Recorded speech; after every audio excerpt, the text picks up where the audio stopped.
To the Bali bombing webinar series. I'm Kenneth Yu. I'll be your host today. So 20 years earlier, we experienced one of the deadliest terrorist attack in Southeast Asia, which is the 12th October 2002 Bali bombings. It killed 202 lives, and it is considered the deadliest attack in Southeast Asia even till today. Today, the threat landscape has shifted and changed a little, and we wanted to organize a 3-part webinar series to commemorate the Bali bombings. This is the second of the 3-part series, and it will focus on the drivers of radicalization.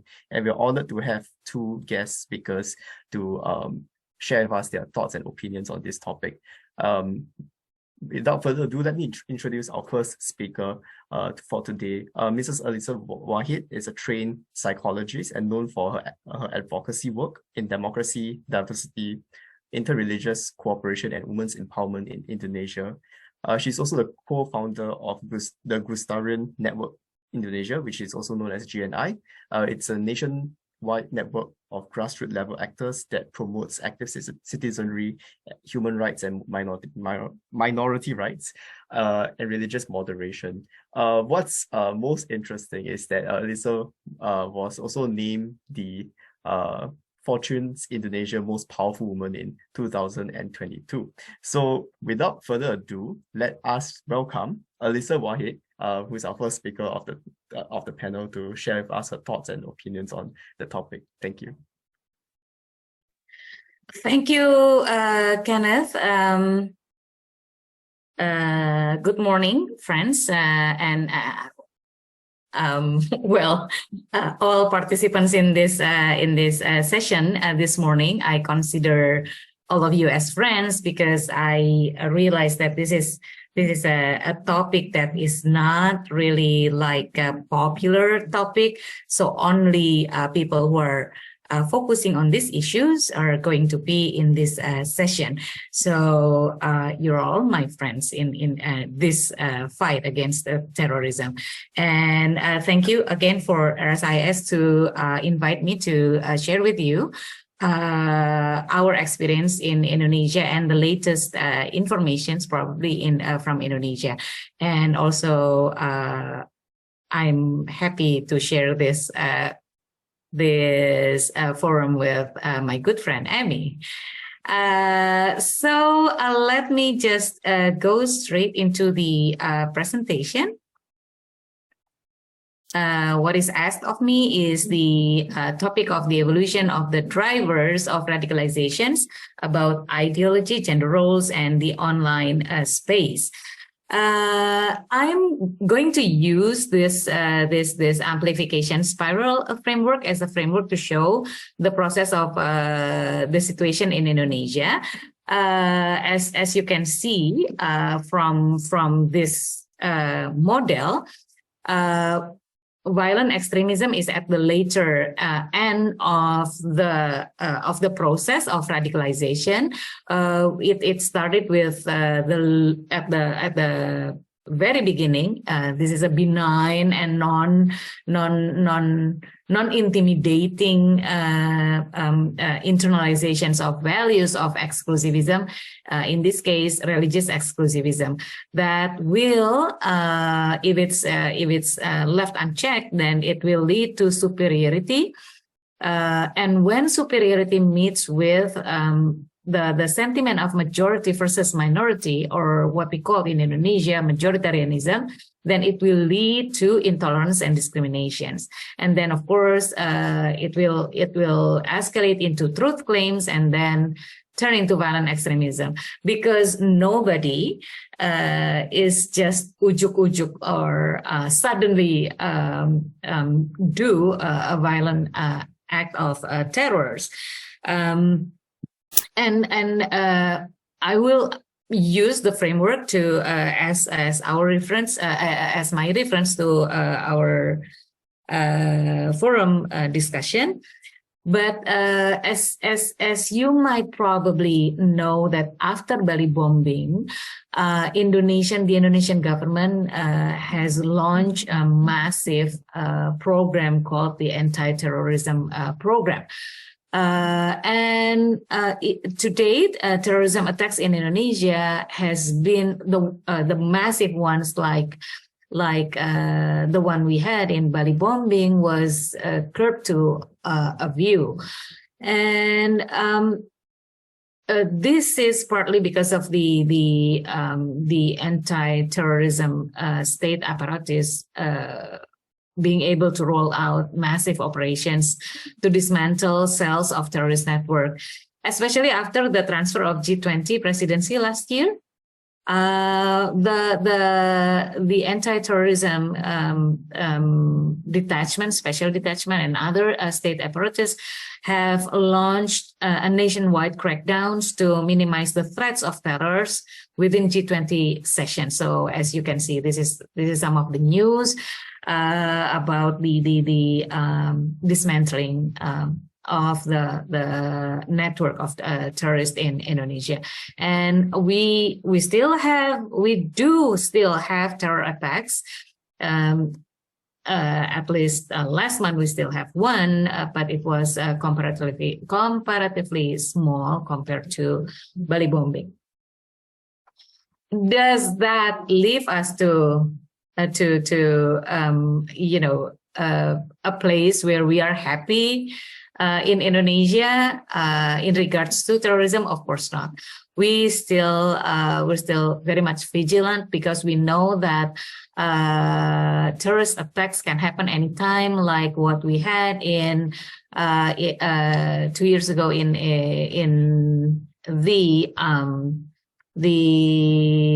Makassar, and then also in the police department. So this is the current situation is right now in Indonesia, and so aside of the dismantling of the terrorist cells, what we are currently facing in Indonesia, and that would provide a fertile ground to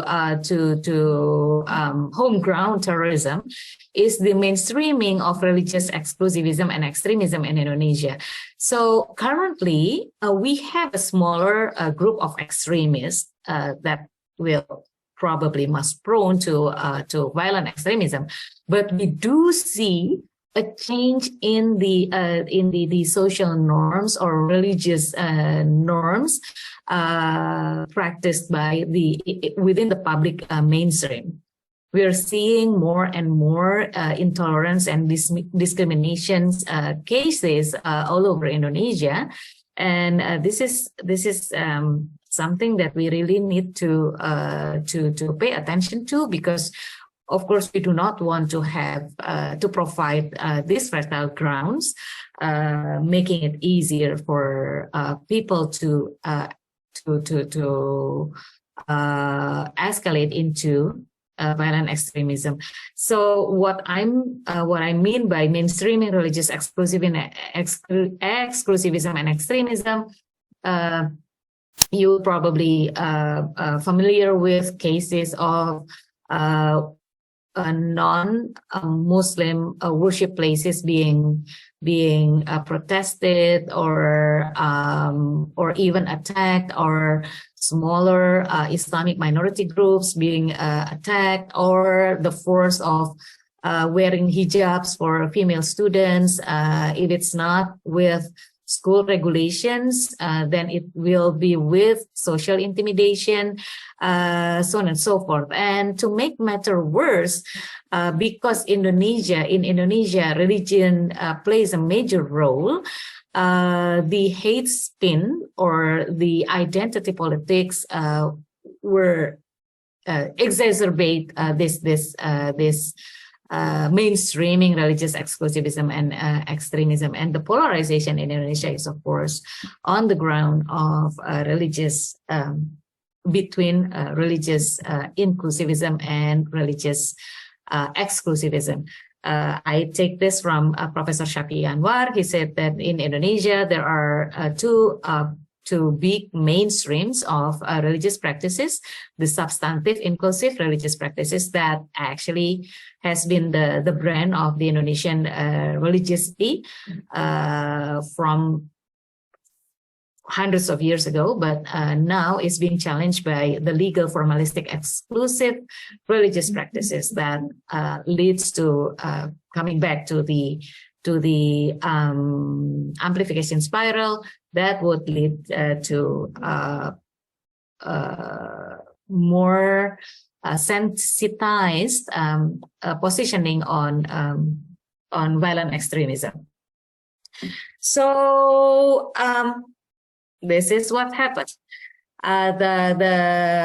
This is now the trend of terrorist attack after the Bali bombing has shifted. We see now that there are so many terrorist attacks that was organized as a family mission. We have the story of the Dita family. Of course, this is the most famous one from Surabaya. In 10 minutes, Amy would probably know more about this context than I do, because she did a investigative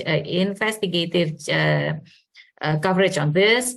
But in 10 minutes, this whole family are gone. The mother with the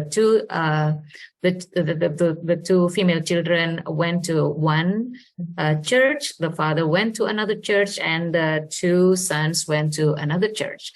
So this is a family mission, and this was the first and shocking family mission bombing. But after that, we found that there were other mission with family perspective in Jawa Timur, East Java, and also we found that in the Sibolga,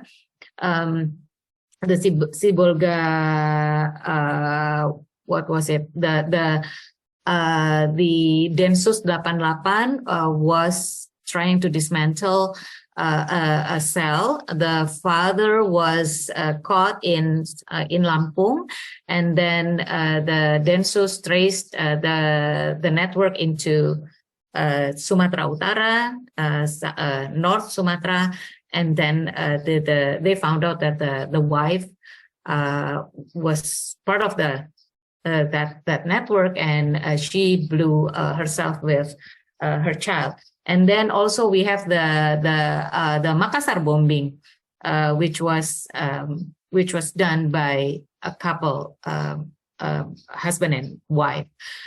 We also have Nurdania that influenced her whole family, 23 persons of them, moving to Syria, and then after 2 years, they went back to Indonesia, and now Dania is like an ambassador for the National Prevention of Terrorism Agency to promote against the recruiting of a terrorist group to teenagers. So we have the presence of more and more women in the landscape of terrorist attack in Indonesia, and like we have this at the right side of the slide. You see, this is the list of people, female terrorist attacks, and this. I took this from Liz Marcos from Rumah Kitab. She found out from her research. She found out that this sort of awakening of women to be involved in the terror acts or attacks are because of the strengthening belief that these women have, that they want to be part of the acts. They want to be in the front line. They want to be contributing to the fights for Islam. And this came from the belief that sometimes they're not. They feel that women possess certain characteristics that will make it easier for them to do the attack, but also at the same time because they are fighting against the conservative belief of Ar-rijalu qawwamuna 'ala nisa, that male are more are above female. They wanted to challenge this idea. And also from some female jihadis, it was found out that they're actually unhappy with the way the male terrorists are not being able to set out the massive attack. So this is what we're seeing in Indonesia, the growing presence of women in terrorism. This from this side, this is from IPAC, the roles of women within the extreme group in Indonesia, from managing the online forum to collecting money, to recruiting, or even to be at the forefront and do the bomb attacks, suicide attacks, like what we see in Pak Dita family and then the other family missions. And also from the case of Dania, we know that I think Amy is probably going to talk more about this. We know that we have a challenge in the online recruitment process and the online spreads of religious exclusivism and extremism itself, because in Indonesia, religion is really important. This is from Pew Research. Indonesia has always been at the top of the world survey, always at the first, with 92% of Indonesians believing that religion is really important. But what came also as a surprise for us is the Global Citizen survey in 2017 that showed the Generation Z in Indonesia also consider that religion is really important. And with this trend of information technology in Indonesia, what we see right now is the rise of urban middle class millennial Muslims in Indonesia. And we have currently around 30 million of new Muslim generations that has this characteristic. They are more religious. So Indonesian youngsters are more religious, but they are also has this idea of modern worldview. They're tax savvy and they have high buying power because they're from middle class families. That leads to, unfortunately, how easy for them to get the exclusivistic and extreme religious teaching throughout the internet. Because the older and traditional religious preachers, they're not usually on the internet. So this is the challenge, and this is what we are trying to rectify in Indonesia. Like all this kind of messages on the internet, you can see so easily and if we look at if we analyze this from the moral foundation theory of Jonathan Haidt, it's easy, so easy to get into the psyche of the readers, to get them to believe about how the Muslim society are being oppressed, and like this one, the narrative that in Indonesia, the residential areas are dominated by the Chinese ethnicity, and how to save Indonesia from kafir asing and kafir aseng. These are all the messaging that we see very, very strongly on social media, and this is the current, the latest one, the challenge against the religious moderation of the Indonesian government. The moderasi beragama, the religious moderation, is the agenda of the enemy of Islam, and it's to weaken the Muslims in Indonesia. So this is all the messaging that we're seeing. While the recruiting of the extreme, more extreme group are done through Telegram and other platforms, yeah, more like the social network, not the social media themselves. So the last two slides, this is the state responses for Indonesia, the situations.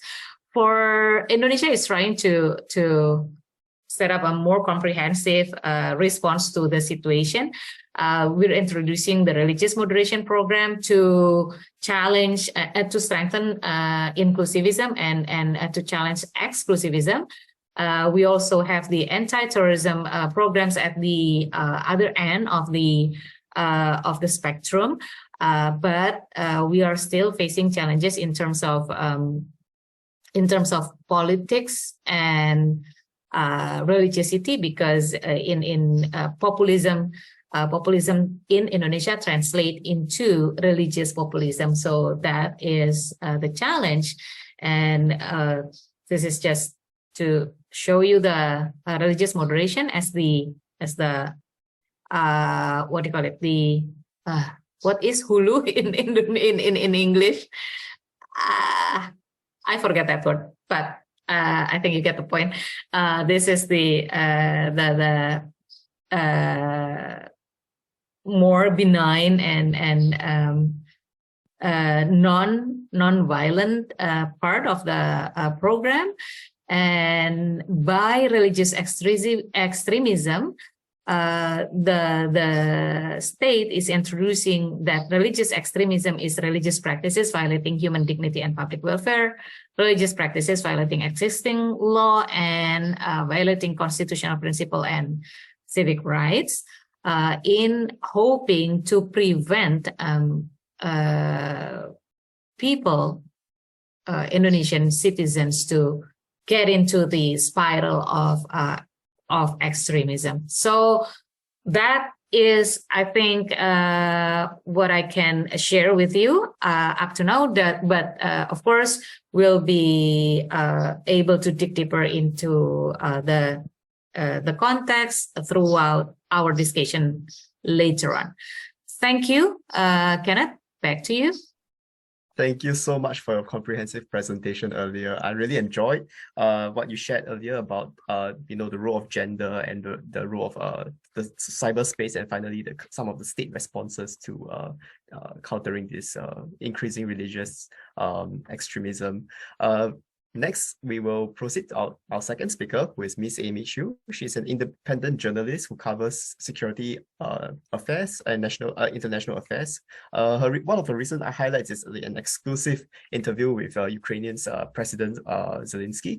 And she has covered almost every major attack in Indonesia since 2000s, and interviewed key figures in the region, such as the leader of the Morally Islamic Liberation Front, MILF in short, the Al-Hajj Murad Ibrahim. She was a senior correspondent in the Channel News Asia and Reuters Jakarta, and currently she writes for the Nikkei Asia. Also, I follow her work very closely, and I really enjoyed some of her stories. So let us welcome Miss Amy Chew for her presentation. Thank you, Kenneth, for that very kind introduction, and selamat pagi to Alissa, Wahid, my good friend and a very amazing human being and an activist. We don't have much time, so I'll just start sharing my presentation. So just for a quick introduction, I'm a journalist, so I'm not like a scholar. And what I try to do in my work is try to put a human face to a very human tragedy, because for every figure and statistics that we read about a terror attack and the destruction, there are very real people behind it. And yes, so I think that just very quickly, I think Kenneth and Alissa said that we all know the 2002 Bali bombings was the largest in Southeast Asia, and actually it was also the biggest terror attack post 9/11. 202 people from at least 20 countries were killed. The Al-Qaeda linked Jemaah Islamiyah was blamed for the attack, and the threat has since evolved, especially in 2014 when the Islamic State proclaimed a worldwide caliphate, started spreading its propaganda online, and managed to recruit an estimated 30,000 foreign fighters, including Southeast Asians. I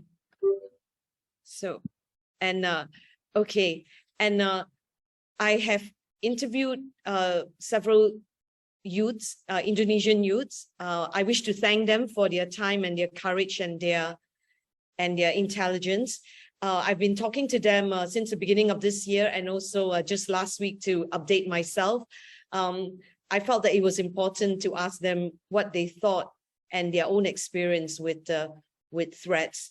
And when I asked them what they felt was a threat to them in terms of radicalization, and some of them, particularly one of them, he said that old people, middle-aged people, and when I asked him why, and he said that he found that older folks tend to share content without verifying the facts.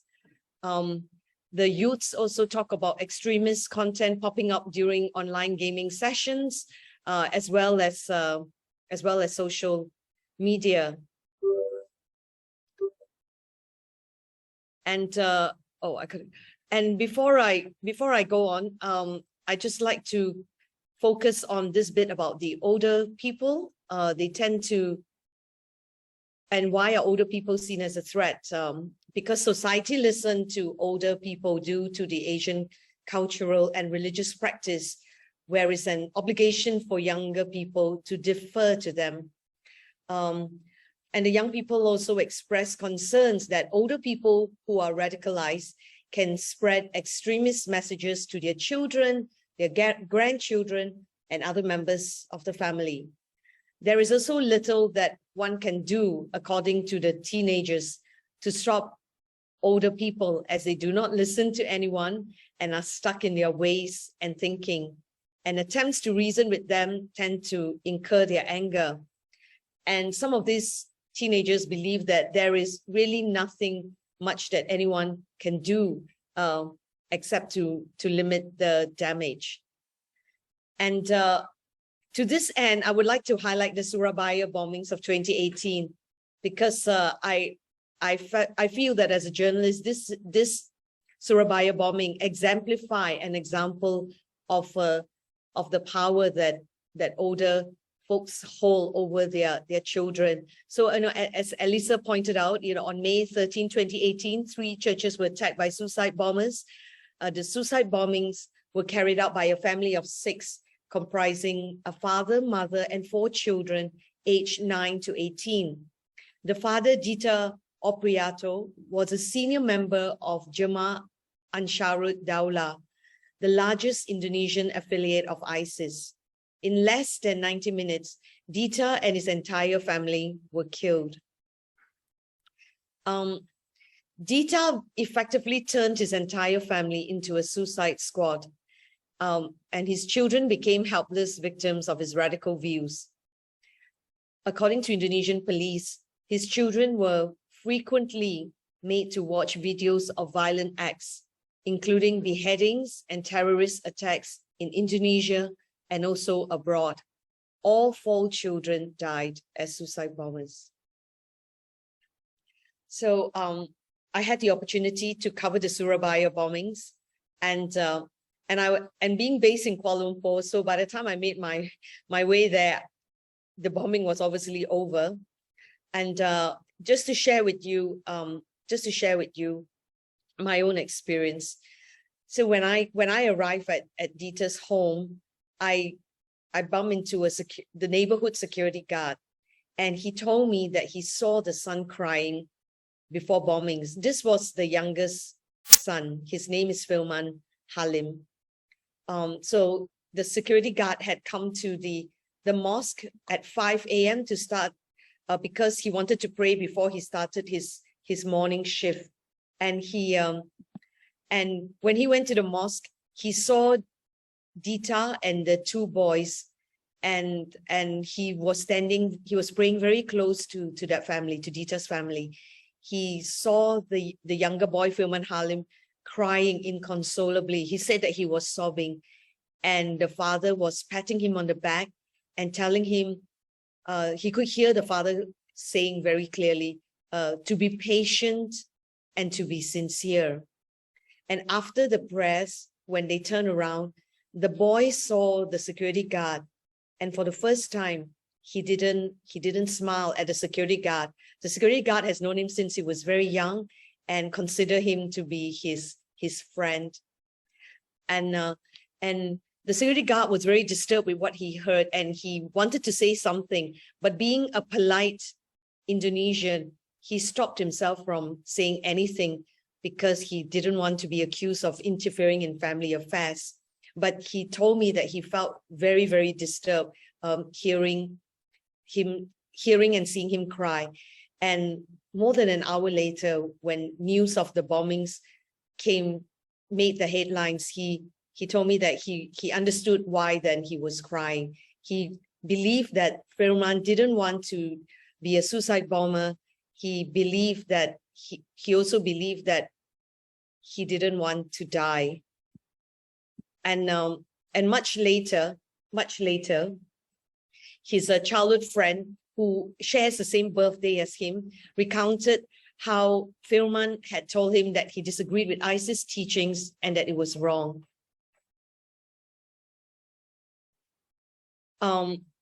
This Surabaya bombing is one of the saddest. This is one of the saddest tragedies that I've ever covered in my years as a journalist. Even because the children were just so helpless, and after they died, it is only then that we discovered that they actually tried to reach out to the world. I believe. Because people discovered the Instagram account of his older brother called Yusuf Fadil. And you can see he made postings on Instagram, and they were all in English. And Yusuf posted one amongst them was this picture of a lone baby hippopotamus. Some believe that this was taken at the Surabaya Zoo, and on it was this caption, "I got nothing." Another one, this bird and water splattered over it, haunt my mind. This darkened sky and just one word, why? But you could really feel the anguish of this teenager. And the last one that I'm sharing here is like, I can't leave. Yusuf Fadil was 18 when he died. I managed to speak to one of his teachers, and his teachers described him as a well-behaved and creative student. He also told me that Yusuf had helped produce 2 short films. One of it was titled The Great Dyslexia, as a tribute to his friend who suffered from dyslexia and who overcame much odds in school. And his teacher said that all of them were very sad. Everyone in the school who knew him felt very sad when it happened.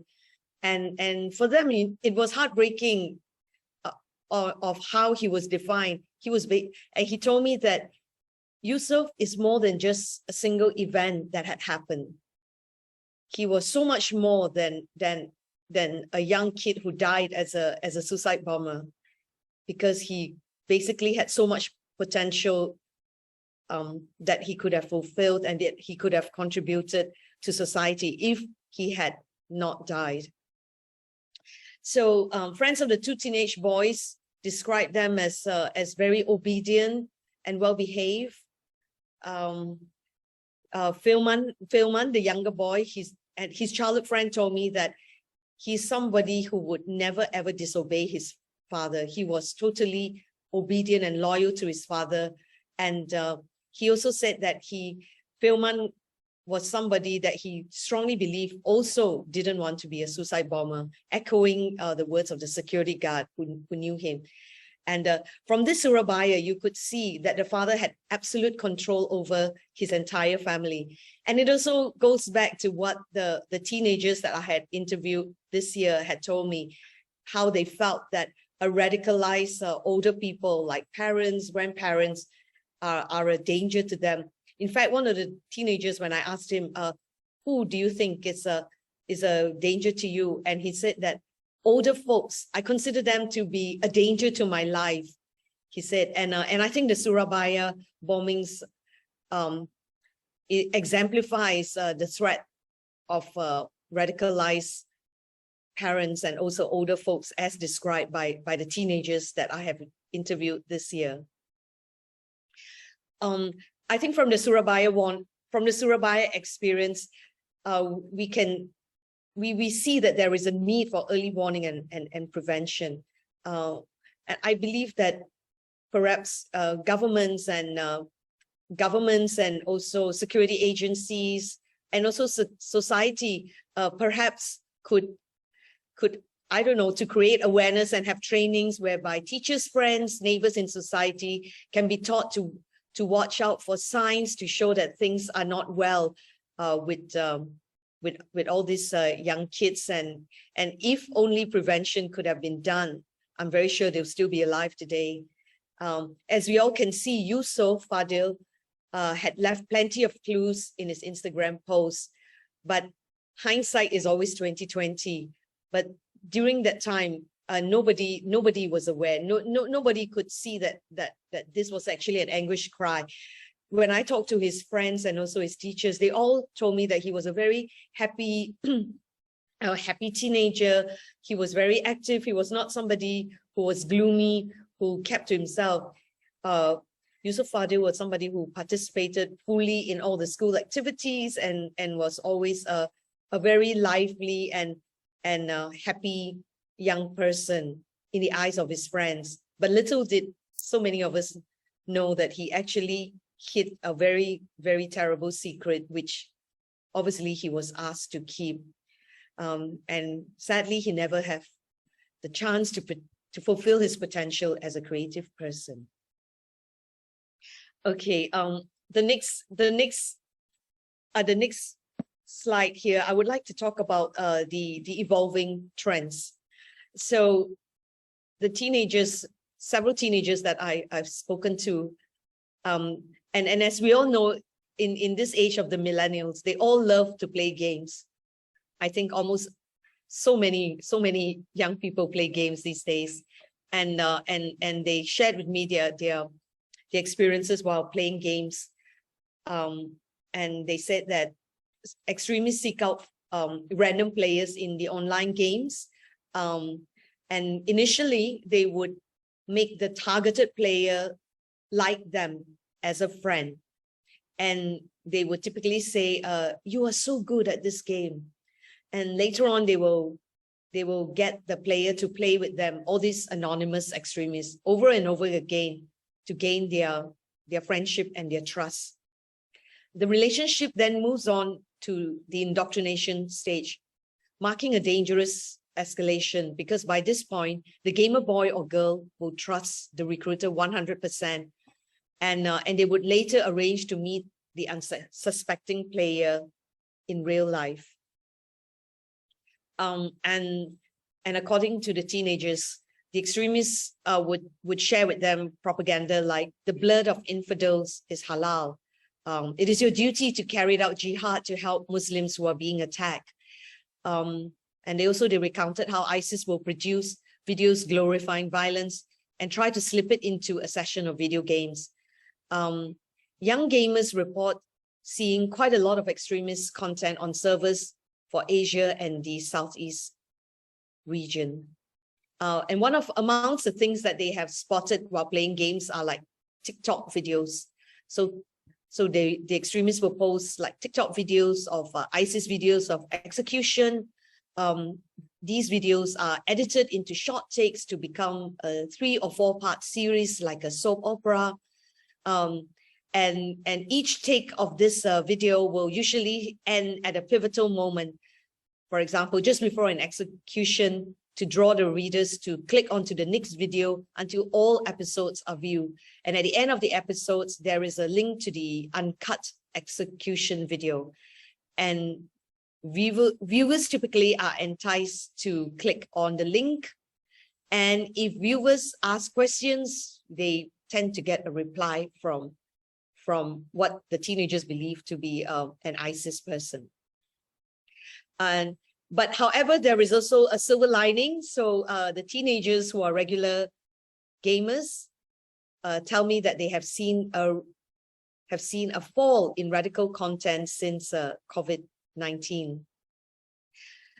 While we tend to talk a lot about terrorism and radicalized people, radicalized teenagers, and how they became suicide bombers, how they made their way to the Middle East, I think it's also important to talk about teenagers who resisted recruitment. And I believe that their numbers are pretty significant. I've not done any studies, but I truly believe that their numbers are significant, especially when you see how much radical content is put online. There are thousands and thousands of them, whether on YouTube, on Facebook, TikTok, and other social media platforms. So, there was this teenager that I talked to who told me about how he was approached by mujahids who tried to recruit him to sign up to go overseas to fight. And when I asked him how did he get in touch with them, so he said that he wanted to broaden his knowledge about Islam, and he came across a group on Facebook, so he joined that group. And he said that he would read the postings on Facebook, and then they would befriend him. And he said that there was one time there was a post, he didn't quite describe what was this post, and he commented on it. And that was when someone contacted him, direct messaged him on Facebook and tried to get him to sign up and to go to the Middle East. And he told him that he would be paid, and that, and if you die as a jihadist, as a mujahid, you will go to heaven. But this teenager started questioning that, because he said that, as far as he knows from his own teachings, from his knowledge of Islam, that is not a right thing to do, to kill innocent people. And he also said that at least 20 young jihadists had messaged him directly on Facebook, including 2 from China. One of the Chinese jihadists claimed to be from Hainan Island, and he said that he was aged between 18 and 20, and many of the people who chatted to him were young. He said between 18 and 20 or 21. He said that the administrator of the Facebook group was an English-speaking young woman from the Middle East. And here we can see that there are lessons to be learned from all these resilient teens, how despite being approached by extremist groups and individuals, they were never taken in, and they managed to resist them, and they are still with us, alive and well. So the teenager who refused to be recruited said that he deeply respected his father.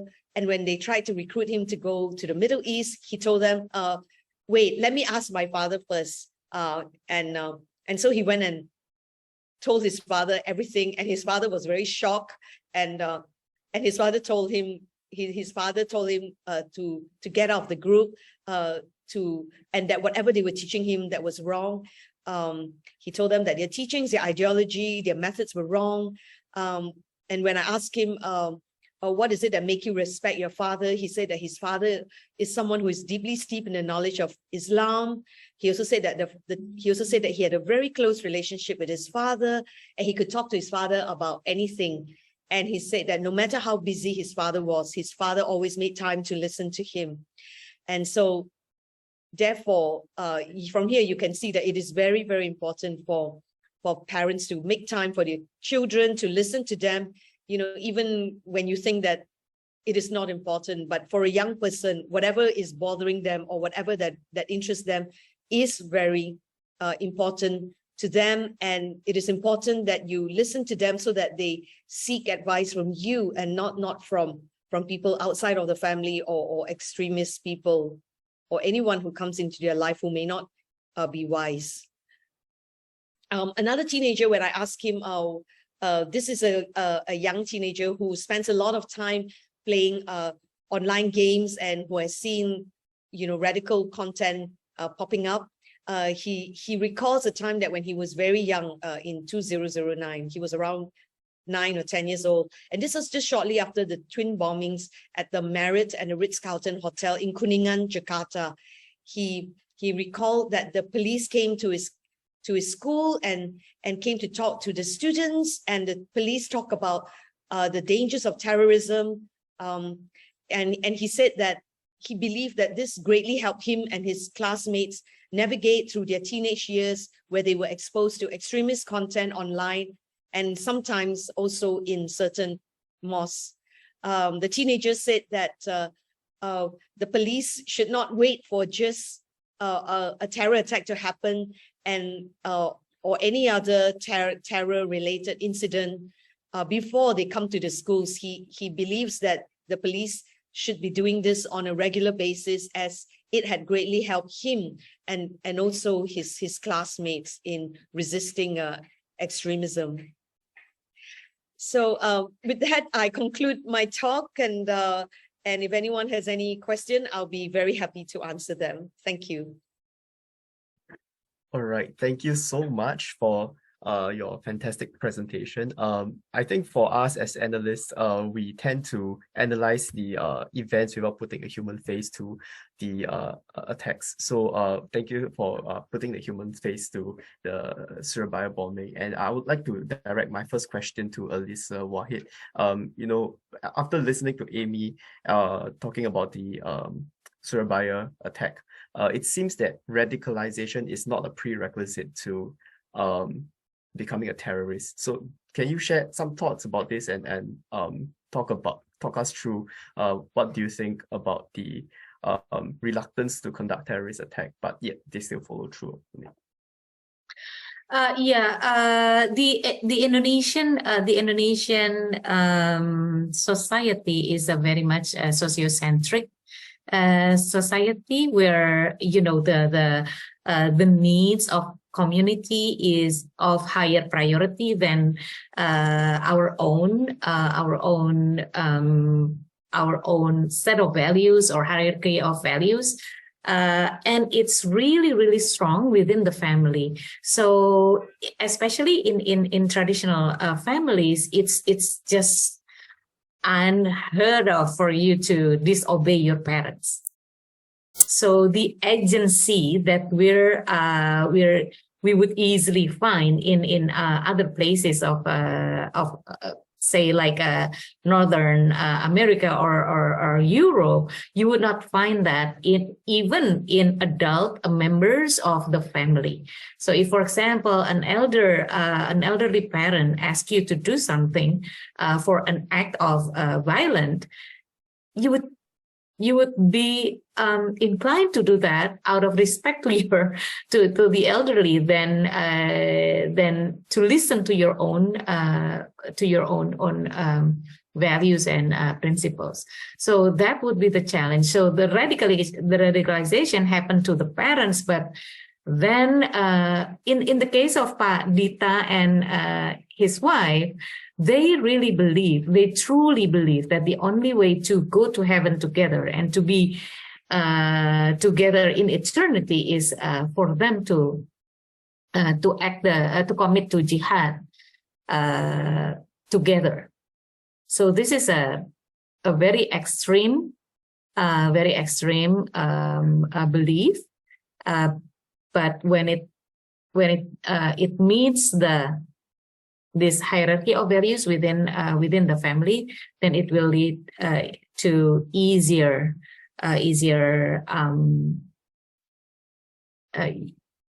You're reluctant, but you're still doing the things. Just like in the Nurdania context, bringing 23% to move to Syria, I firmly believe that not all of them believe that they would have a happier life there, but some of the family would be under pressure, under family values and family priorities. All right, thank you so much. And in your presentation, you talked about the online space and how easily accessible these materials are. And I would like to direct this question to Amy because you have also spoken a little bit about this. What are the role of parents in terms of preventing the indoctrination of their youth? When I was talking to the students, they were telling me that usually parents don't seem to address the issue of extremism. They would basically tell them, they seem to be more concerned about pedophiles, like, being recruited or being abused by pedophiles. And they said that this is one of the issues that would be highlighted by their parents. But actually very few of them actually talk about extremism. I mean, there are those who do, but from what I gather from speaking to the young people, they said that not many of them do. So I think that literacy and awareness of extremism online is extremely important. It is no longer like in the past of Jamaah Islamiyah and the Bali bombing. Like if you speak to people like some of the JI people, and they will tell you that they were recruited face to face. It was very secretive. It was a very long process. This is how the terror threat and the extremist threat has evolved. Like how people are basically, so many are radicalized online. And the other thing that I would just like to say, like for all the moderate preachers like you have in Indonesia, like Nahdlatul Ulama, NU and Muhammadiyah, they still very much preach in the mosque. If I were to compare them, I mean, correct me if I'm wrong, Alissa, if I were to compare them to like the more hardline preachers who are like real stars on YouTube, the rise of the YouTube preachers. And so, I think that to counter this narrative, all the moderate Muslim clerics, the scholars with very, very deep learning, you need to go on YouTube, even though maybe this is not a platform that you're used to because it's more like for the younger generation. But I believe that it is utterly crucial and essential.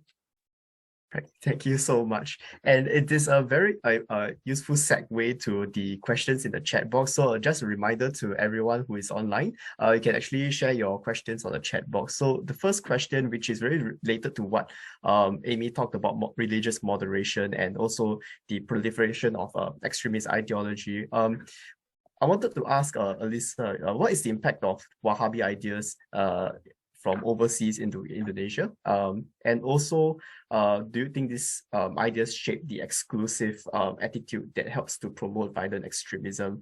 And also, since you're in the space of religious moderation, do you think moderate Indonesian Islam, like organizations like the one GNI, NU, or even the state Pancasila ideology can meet this challenge? Yes, the Wahhabism is really one of the biggest factor in influencing the religious exclusivism in Indonesia, because of the nature of Wahhabism itself, which is more Puritan ideology, and taking a hard positions against the infidels, the kafirs. That's why if you go to social, not only in social media, everywhere around Indonesia, the use of the term kafir is really, really, really strong after around in the last 3 decades. Before that, kafir was just, you know, like a very religious terms. It's not used as a everyday what do you call it, household name like that. But currently, kafir is widely used for everything, and that was why Nahdlatul Ulama in 2019 declared that the NU's put out a fatwa that in a republican state like Indonesia, the term kafir should not be used in context of what do you call it, civic rights. That was a direct challenge to the use of kafir, but it's still there. It's still very strong, and you would this is like the determinant for whether you're going to be friends with these people, or you're going to allow them to live in your village, or you're going to allow them to be buried in the village cemetery, or so on and so forth. So it's really strong, the influence of Wahhabism in Indonesia. That does not necessarily, of course, leads to directly to terrorism, but it's set out the fertile ground, like the attack to wayang kulit or any other traditional performances in Indonesia. That's the influence. Whether NU and Muhammadiyah or other moderate Muslim communities would be able to contest this idea, I would say that currently, like I said, we're not yet in a position that we're happy about and to stay in for a long time, but at least I think we're going to the right direction already in Indonesia. Like, for example, in 2014, 2015, 20 biggest Islamic websites in Indonesia by Alexa ranks, 19 of them belong to the extreme or violent extreme groups of Muslims. But since 2018, NU Online has become the highest in the rank, and in 2021 we have put already the IB Times. This is from the Muhammadiyah Indonesia Islam Berkemajuan Times within the 20, and we also have Islami.co, we have Bincang Syariah, and several others smaller websites. So we're moving in the right direction, but we are not yet in a safe position, I would say. Right. Thank you so much.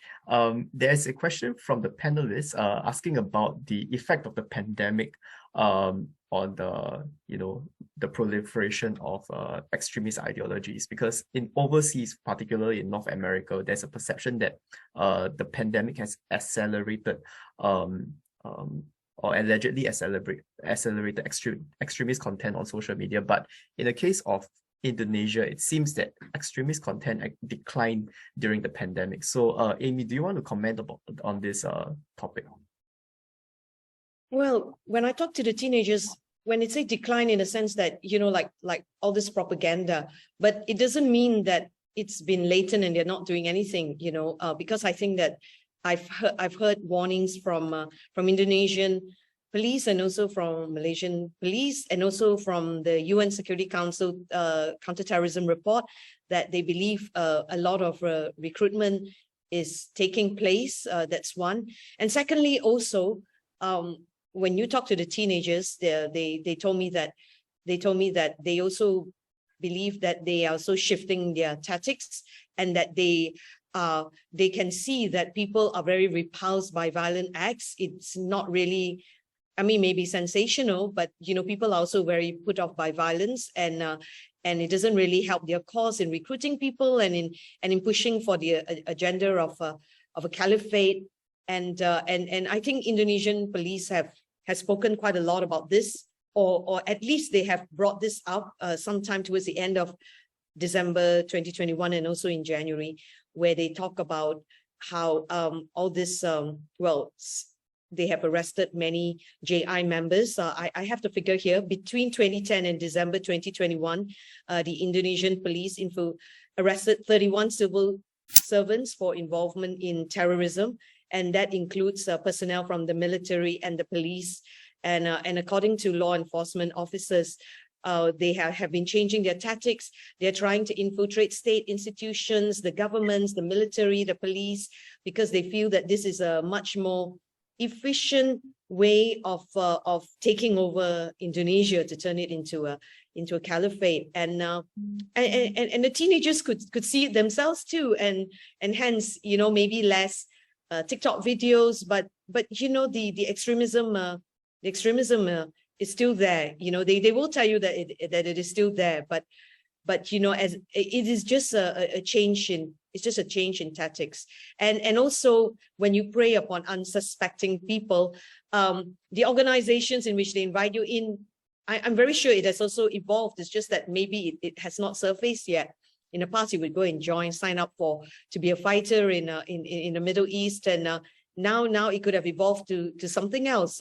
But I haven't been able to spot what it is at the moment. Right, thank you so much. Interestingly, that was a point mentioned in the previous webinar, talking about how Jemaah Islamiyah is focused on infiltrating state apparatus and educational apparatus. So I guess I'll also pose this question to you with regards to the transformation of the tactics and evolution of how individuals radicalize others. So Alissa, what do you think about the changes in environmental factors that increase the likelihood of women and children being radicalized in Indonesia? And following up on that question, are the clerics in Indonesia regulated? The last question is easy to answer. No, we do not have regulations on clerics in Indonesia. We have been sort of examining whether we can do that, but I don't think the human rights activists are wary of this, but also at the same time, there is a growing needs to this. So this is something that we have not yet conclude how we can proceed. But the challenge and the threat are real. And it's interesting. Emmy touched on the internal infiltration within even the police. Like there's this huge movement of Polisi Cinta Sunnah in Indonesia. And one of the high rank officer in the police department told me that the infiltration within the police actually also involved the wives and the female members of the police family. Like the ecosystem of the police themselves. But this is not the only case, actually. because this is not just a change in tactics, but also because after 30 years, the agents of change, the cadres from the more extreme or at least exclusive religious groups have already within this state institutions itself. So I learned from one of the from many former members of Hizbut Tahrir Indonesia. They told me that the kaderization started in university. And this is public university, not the religious state universities, but like big universities, like even my own campus in UGM. I met one female alumni, and she told me that she was indoctrinized within the setting, the campus setting, and they learn about how to move, set out a movement, how to do environmental scanning, how to initiate smaller groups.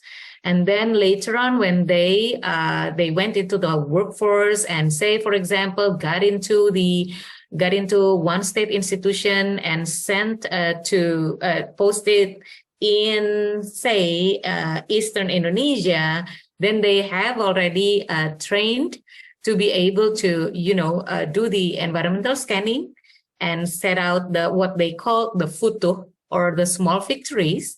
They would, for example, if they move to a certain residential area, then they would scan, is there a mosque here? If there is a mosque, who is tending the mosque? Is it from their group or not? If it's not from their group, then that would be their futuh, their small victories that they need to achieve. And they would work diligently until they get that position. And this also happens within the institution themselves. And so that's why the change within the institutions are not,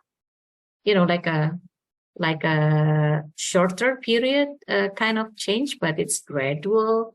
You have bigger and bigger jama'ah, and they're being introduced into exclusivism. Then you have the critical mass. Then it's not too late, but of course the change would be harder. Right. Thank you so much. Thank you so much. It is a very, very complex problem indeed. Yeah. So there's a flurry of questions on the comments section, so I'll try to go through them as much as I can. Amy, the next question is for you with regards to families returning from Syria and being exposed to ISIS ideology, and with your journalistic experience thus far, do you think that this pose a threat to the society, and what is based on your experience, what do you know it's being done in Indonesia to confront this challenge? Yeah, I think about 1 or 2 years ago, the Indonesian government has said that they will not take back the returnees. I'm not quite sure what's happened to children. I think maybe Alissa will be better person to talk about whether the children are accepted back. But for sure, this whether they're children or the wives, they will be very highly radicalized. And it's already been ISIS caliphate was so-called defeated in 2019. So you can just imagine how many years it's been, and they've been living in this environment. And if they are held in a camp, each would be reinforcing their radicalized thoughts. I also understand, because I've spoken to the families of ISIS families who had family members in Syria, and a lot of them, their men had died. And so there is a Malaysian, for example, who died as a suicide bomber like about 3 years ago, or 4 years ago. And then the wife remarried, and I'm not quite sure whether she's still there or not, because as far as I know, that the Malaysian police have said that it was very, very difficult to bring them back, because even negotiating for this is very, very difficult, because you don't quite know who really has the authority, because it's so chaotic out there in northern Syria. So, you know, for sure they are very, very radical. They will not be a normal person, and they have seen things that if we talk about children and wives, they have seen things that no normal children have seen. So you can imagine how psychologically affected. Firstly, they are traumatized, but then also they are also very hardened. And all the narrative that's been fed to them about how their fathers died, how their friends' fathers died. These are very powerful narratives, because it has to do with your own fathers. So I think that even if you bring them back, the rehabilitation process would be a very, very long and arduous one. It will probably have to be very long and very, very sustained. And also they will need support from the community. The community has to be aware, not to be judgmental, but yet also has to be very, very, very vigilant, because because basically when I talk to the father of a father who had an ISIS child in Syria, and he was telling me about why his child didn't want to return, and he told me that, you know, they are so committed. They do not want to return. They believe this is their cause and this is their life now. And yeah, so this was told to me over and over again. So you can just imagine, even though the caliphate has fallen, I truly believe that the struggle remains in their hearts. The struggle very much remains in their hearts. And I think it's also a meaning of their life. Thank you so much. Maybe Alissa, do you want to comment on the city policies of Indonesia with regards to returning foreign migrants? So I just get information from the special detachment from Densus 88 that the people that are already stateless, they would not be allowed to come back to Indonesia, to return to Indonesia, but including children. But there are still many families and also returnees that are currently undergo some kind of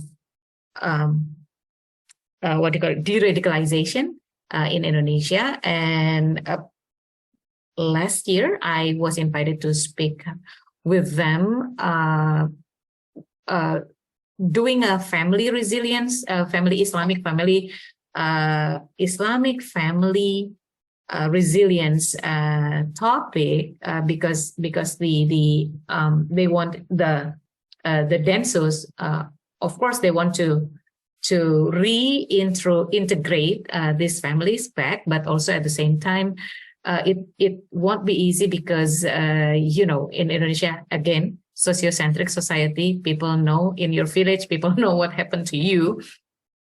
So it's not going to be easy for them to come back to their own original villages.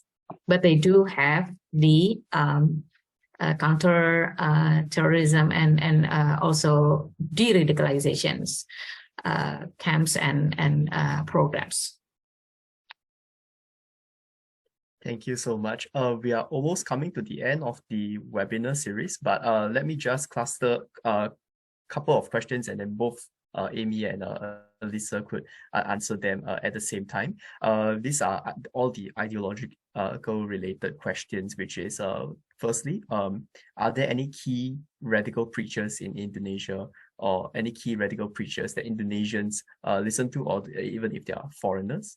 And two, what do you see the need to defend puritanical Puritan Islamist values in Indonesia. So we can have both speakers to comment on this. Yeah. The Indonesian preachers use the religious preachers in Indonesia are usually the Indonesian preachers, the popular ones, and not. I don't think you would find the violent extreme kinds apart from the Indonesian Islamic Defender Front of Indonesia. Those were the most extreme, probably, on public stage in Indonesia. But in regards to terrorism itself, I don't think we have one or two. This is very covert operations, but religious exclusivism are introduced in very massive way through so many Indonesian preachers on social media and off social media, and you get new faces all the time in social media because of the needs of the young people to get religious teachings out of the internet. Right. Thank you so much. Amy, how about you? No, I agree with what Alissa said. You know, the preachers that you see are more like exclusive, but more like if you talk about those who are like recruiting people to fight, it is a covert operation. Because even like the teenagers I spoke to and people tried to recruit him, he doesn't really quite know who is behind them.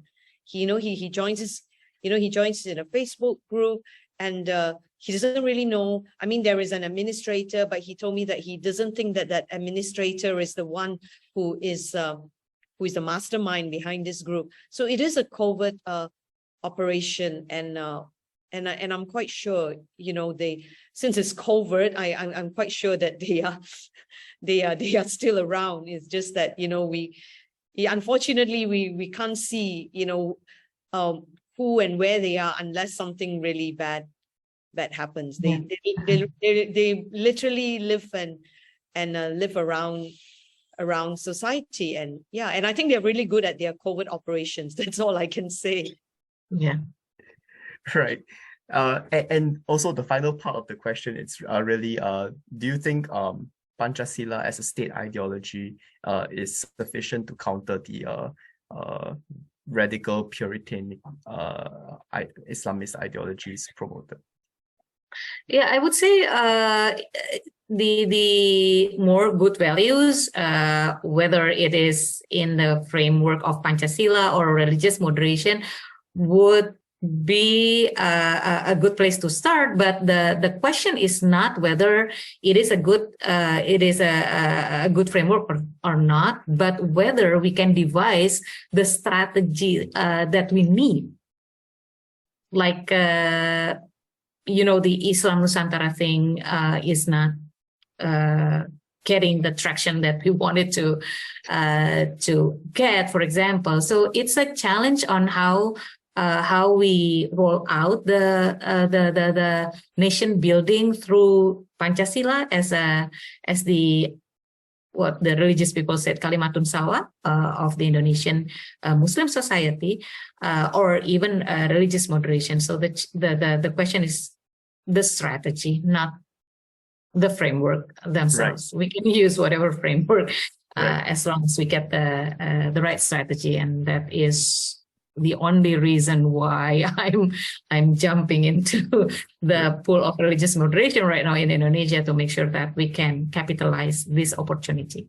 That's very interesting. Yeah. So what you're saying is that it's the what, not the what, but the how to do it that's more important, right? Yeah. Interesting. And with that, I believe we can call this session to a close. Thank you so much for your very insightful presentations and responses to our very tough questions.